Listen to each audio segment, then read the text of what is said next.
Salut tout le monde, épisode 2 de l'étude de cas. Donc aujourd'hui, je voulais vous parler de, je la tourne back à back avec l'autre capsule justement. Donc je veux vous parler aujourd'hui des premiers résultats, donc le lancement de la campagne.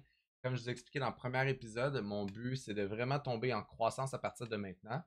Mon tunnel de vente de mon côté, c'est simple, j'utilise le groupe Facebook comme environnement dans lequel les gens peuvent naviguer pour voir un peu, en fait c'est ma vitrine, ok? C'est à partir de là que les gens peuvent voir qu'est-ce que je fais comme travail, de quelle façon je travaille, ils peuvent me voir en live également, donc c'est la place où ils peuvent apprendre à me connaître, voir c'est quoi le sujet que je traite, de quelle façon je l'aborde, etc.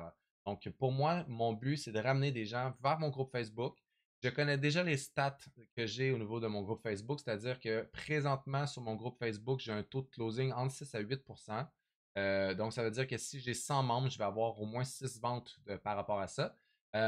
Faut savoir que j'ai été en organique seulement jusqu'à présent. Ça veut dire que pour l'acquisition de nouveaux prospects sur mon groupe Facebook, ça veut dire que mon taux de closing est probablement plus élevé, sachant qu'avec le flow constant de nouveaux prospects qui va rentrer grâce à la pub, mon taux de closing va sûrement diminuer. Je vais avoir beaucoup plus de monde sur mon groupe, mais je ne vais pas suivre la cadence au niveau du taux de closing. Donc, on va tomber un petit peu plus en quantité plutôt qu'en qualité. C'est normal, ça se fait comme ça en publicité.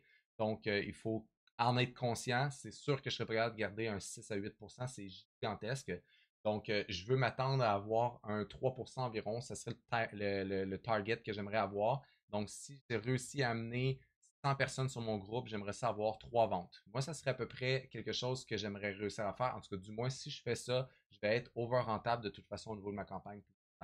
Donc, pour moi, ça, c'est une clé de performance. Maintenant, je sais que si j'ai 2 à 3 ventes, je vais y aller avec 2 à 3 ventes, comme ça on va rester sur un scénario plus pessimiste un peu. J'ai 2 à 3 ventes à chaque 100 membres sur mon groupe. Je sais combien je peux avoir en acquisition de nouveaux leads.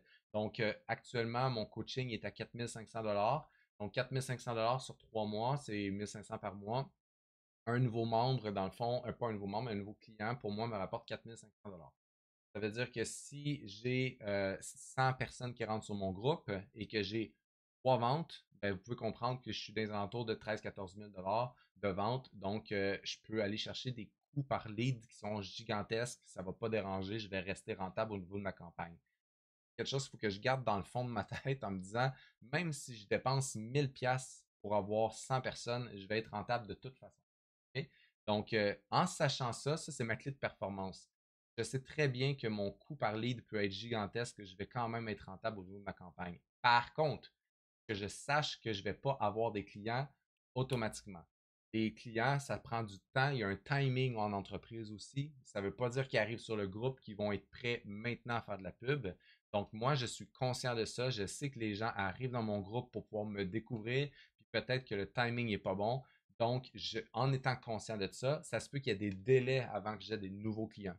Okay? Donc, ça, c'est aussi des choses qu'il faut prendre en ligne de compte. Faites cet exercice-là dans votre entreprise, ça va être hyper intéressant.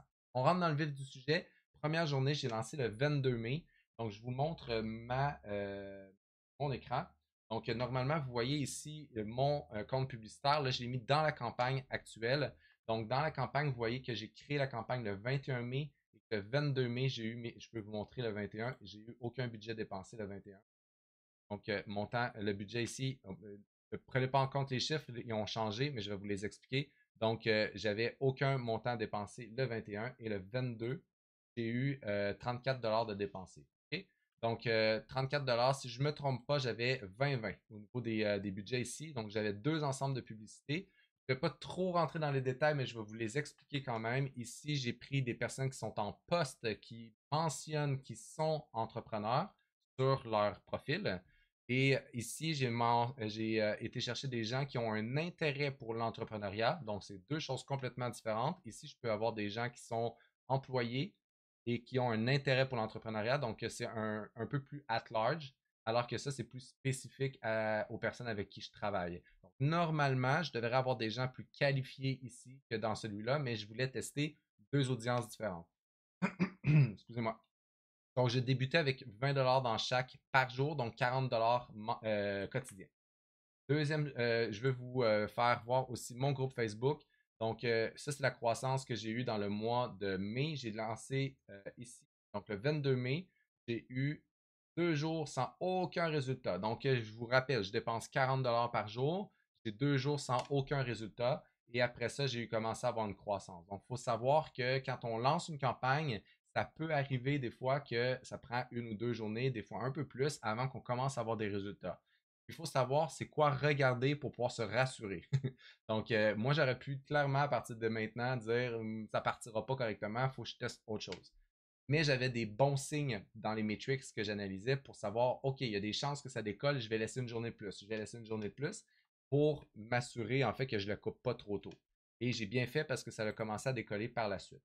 Donc, ici, dans le fond, ce que je voyais au niveau, j'avais des coûts par clic qui étaient très, très élevés dans les premières journées. Donc, ça me coûte presque 9 $ pour avoir une personne qui s'en va sur mon lien. On s'entend-tu pour dire que c'est très, très cher. Même 3,41, c'est gigantesquement élevé.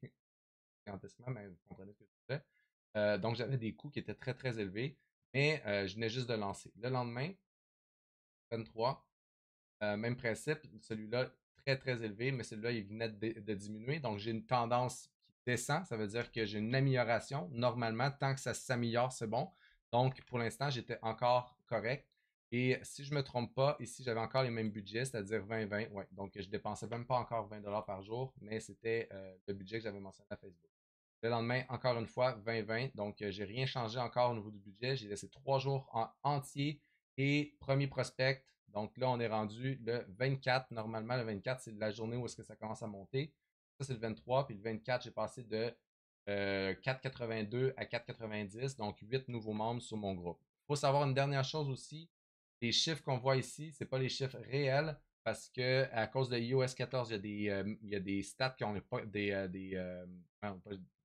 la data, pardon, qu'on n'est pas capable d'aller chercher, évidemment, parce que le pixel ne peut pas aller chercher toute l'information.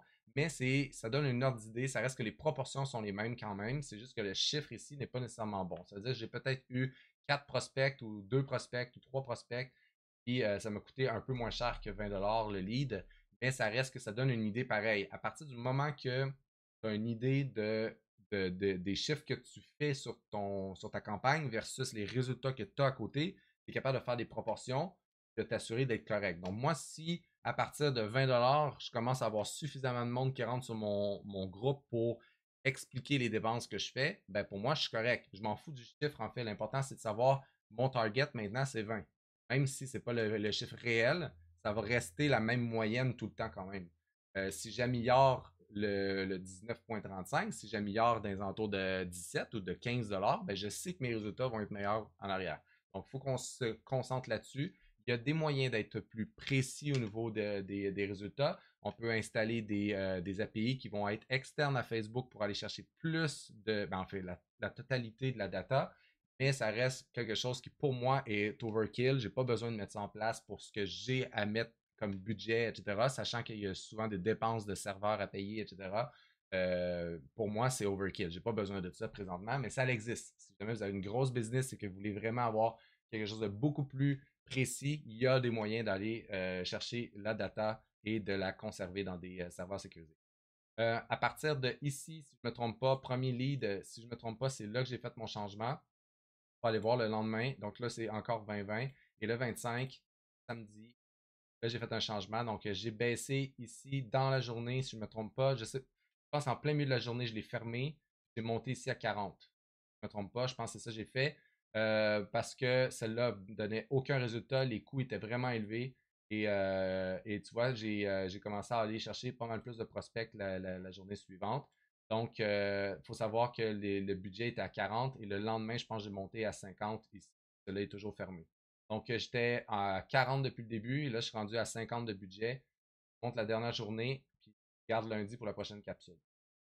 Donc, ici, même principe, 50, j'ai plus rien dans celle-là. Il y a juste un ensemble de publicités qui roule présentement. Mon coût par prospect est des alentours de 17 hier, pas hier, mais samedi, qui était de 10. Donc, ça commence à être des coûts par prospect qui font du sens vraiment. Et à partir de là, ben, vous pouvez voir les résultats sur le groupe, donc 90 à donc 11 nouveaux membres. Et là, j'ai pas l'autre vu que ça c'est le 25 et on est peut-être le 20 n'est pas rentré encore, mais on est rendu à 106, 104, pardon. Donc un 3 autres, encore une fois, dimanche. Donc voilà, ça fait le tour. J'espère que vous appréciez ce format-là. Je vais vous expliquer maintenant les publicités. Je vais vous parler de comment je travaille présentement pour ramener les gens vers mon groupe. Si j'utilise quoi comme système. Je vais vous montrer tout ça dans la prochaine capsule. Les publicités que j'ai faites, les images, les textes que j'utilise, etc. Je vous parle de tout ça. Mais avant ça, on passe à la prochaine capsule. Ciao tout le monde!